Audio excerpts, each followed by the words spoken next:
말씀은 민수기 34장 1절에서 15절입니다.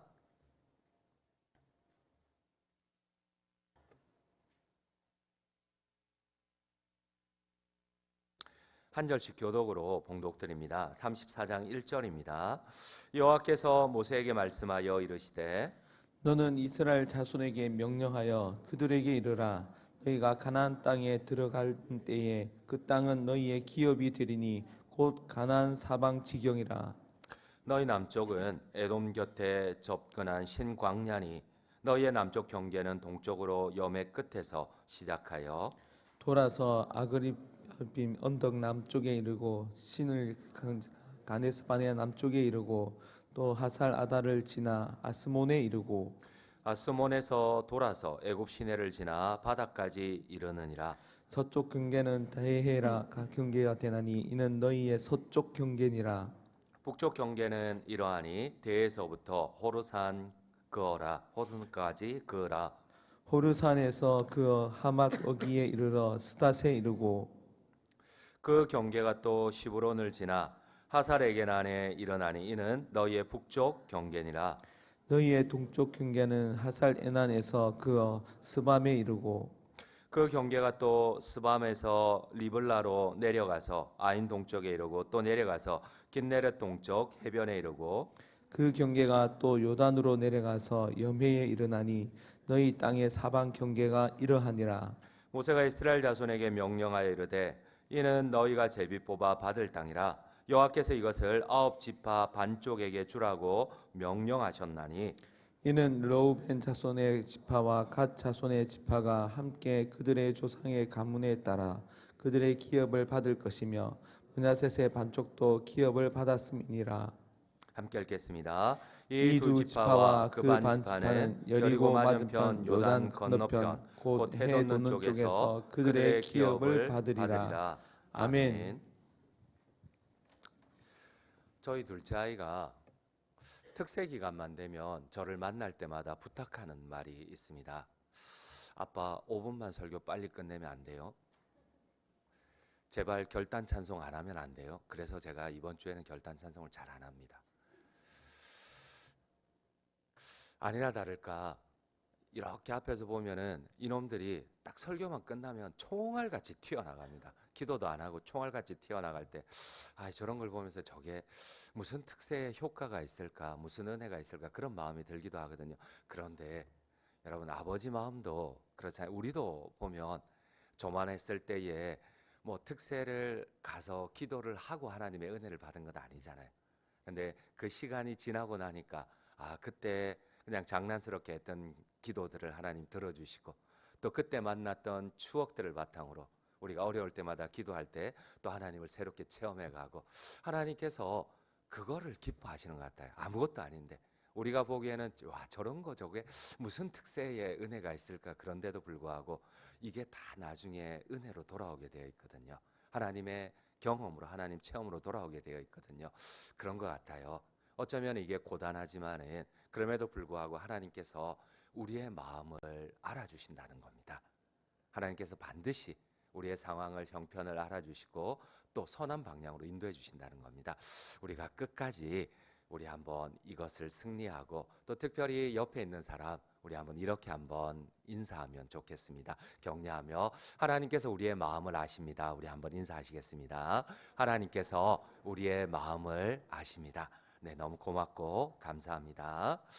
가나안 땅은 하나님의 선물입니다. 하나님께서 가나안 땅을 이스라엘 백성들에게 선물로 주셨어요. 우리 한번 오늘 본문 1절 2절을 함께 읽도록 하겠습니다. 1절 2절입니다. 여호와께서 모세에게 말씀하여 이르시되 너는 이스라엘 자손에게 명령하여 그들에게 이르라. 너희가 가나안 땅에 들어가는 때에 그 땅은 너희의 기업이 되리니 곧 가나안 사방 지경이라. 여러분 하나님은 이스라엘 백성들의 가나안 땅을 주셨어요. 근데 아이러니한 게 있습니다. 조금 생각해 보면 모순이 앞뒤가 안 맞는 게 있어요. 여러분 가나안 땅은 이미 다른 주인이 살고 있는 땅이에요. 다른 가나안 족속들이 주인이 되어서 소유하고 있는 땅이에요. 남의 땅을 상식적으로 얘기한다면 남의 땅을 하나님이 주인 허락도 없이 다른 사람 이스라엘 백성들에게 주고 있는 경우입니다. 이미 가나안 족속들이 집을 짓고 소유하고 있는 땅인데 하나님이 이스라엘에게 기업으로 주셨다는 거예요. 여러분, 이게 말이 되지는 않습니다. 또 특히 하나님이 주신 땅 가운데 북쪽 경계에 있는 두로와 시돈, 오늘 8절에 있는 하마더기와 스단은 여러분 앞으로 400년이 지나야 다윗 시대에야 이 땅이 이스라엘의 땅이 돼요. 근데 하나님께서 이미 주셨다고 해요. 여러분, 이 사이를 어떻게 이해를 해야 됩니까? 여러분, 지금 가나안 족속이 주인으로 소유하고 있는 땅입니다. 그들이 내놓은 땅이 아닙니다. 근데 하나님은 이 땅을 이스라엘 백성들에게 주셨다고 합니다. 또 심지어 오늘 8절에 나오는, 우리 한번 8절을 함께 읽도록 하겠습니다. 8절입니다. 호르산에서 하맛에 이르러 스닷에 이르고, 여기에 나오는 호르산, 하맛, 스닷은 400년이 지나야 됩니다. 이제 가나안에 아직 들어가지도 않은 거예요. 가나안을 정복하고 사사시대 300년이 지나 다윗 시대에 한 450년이 지나야 이 하닷이라든지 이 땅은, 하랏이나 스닷이라는 땅은 다윗 때에 정복하고 다윗 때에 하나님의 약속이 성취가 됩니다. 근데 왜 하나님은 이미 주셨다고 하실까요?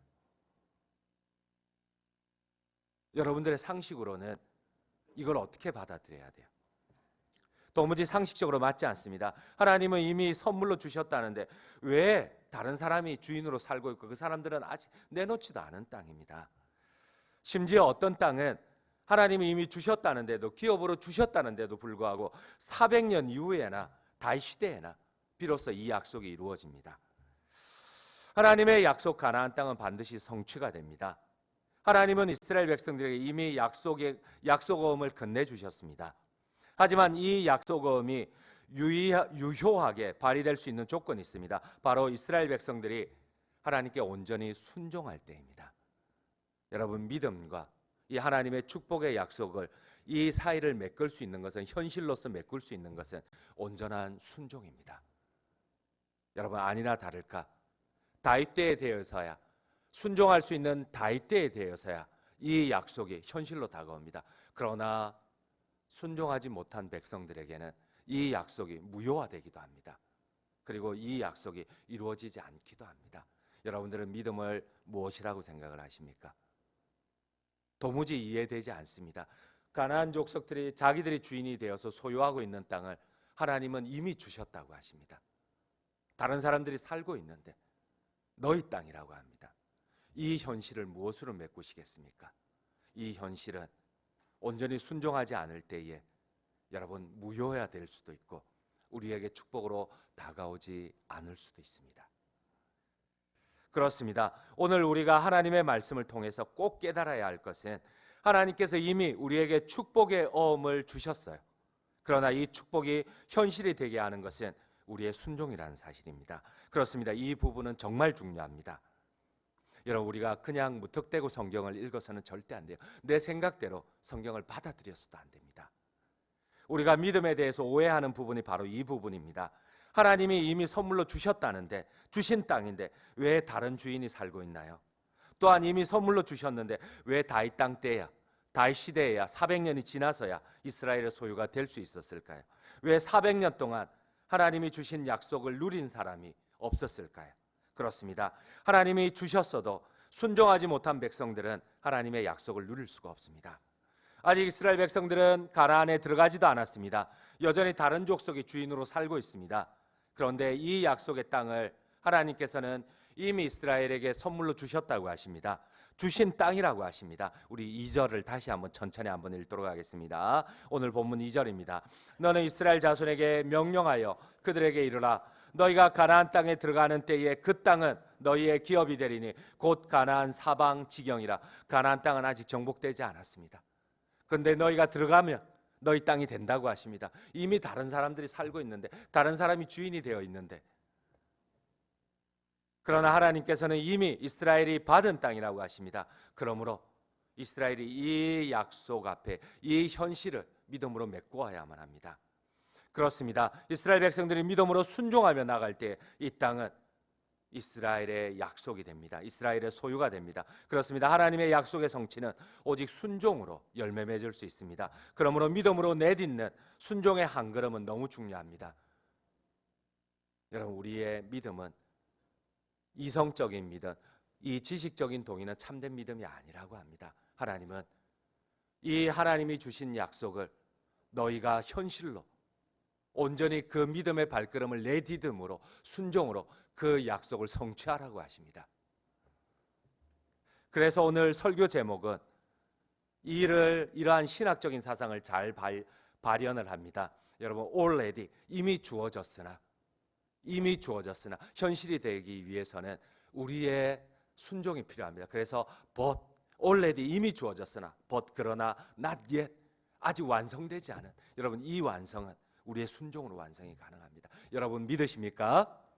그렇습니다. 우리 순종으로 결단합시다. 이 신년 새벽에 여러분, 하나님께서는 제비를 뽑아 땅을 나누라고 합니다. 다른 사람 땅인데 너희에게 주어졌으니 제비를 나누라고 합니다. 이런 모순이 어디 있어요? 여러분, 우리에게 하나님의 약속음이 주어졌습니다. 때로는 우리가 기도할 때에, 우리가 젊었을 때에 하나님이 우리에게 약속음을 주셨어요. 근데 내가 이 나이가 될 때에 왜 나에게 이 약속이 이루어지지 않았을까요? 그 하나님의 이미 주어진 약속음과 이 현실과의 이 괴리를 무엇으로 우리가 메꿀 수 있을까요? 하지만 이것은 바로 오직 믿음과 순종으로 받는 하나님의 축복의 약속입니다. 오직 믿음과 순종이 하나님의 약속을 현실이 되게 하십니다. 오늘 하나님의 약속을 성취하기 위한 이미 받은 하나님의 약속, 축복의 어음을 현실이 되게 하는 하나님의 요구가 무엇입니까? 하나님께서 반드시 이스라엘에게 승리를 주시고 땅을 기업으로 이미 제비 뽑으라고 하셨어요. 그런데 막상 그 땅에 들어가니까 이미 다른 주인이 살고 있어요. 여러분, 하나님은 주셨다고 합니다. 제비 뽑으라고 하십니다. 결론을 맺도록 하겠습니다. 하나님의 약속은 반드시 이루어집니다. 하나님의 시간은 마치 오늘이나 천년 후나 하나님은 동일합니다. 그런데 그 약속을 현실로 받은 사람들이 있습니다. 다윗 같은 사람들. 그러나 그 약속을 끝까지 받지 못한 사람이 있습니다. 그 받은 약속 어음이 현실이 되지 못한 사람들이 있습니다. 유효하지 못한 사람들이 있습니다. 이 신년 새벽에 우리가 결단합시다. 하나님, 나는 믿음이 없습니다. 여러분, 착각하지 마세요. 우리는 절대 믿음이 없어요. 오직 성령으로 말미암아 우리는 믿음을 가질 수가 있습니다.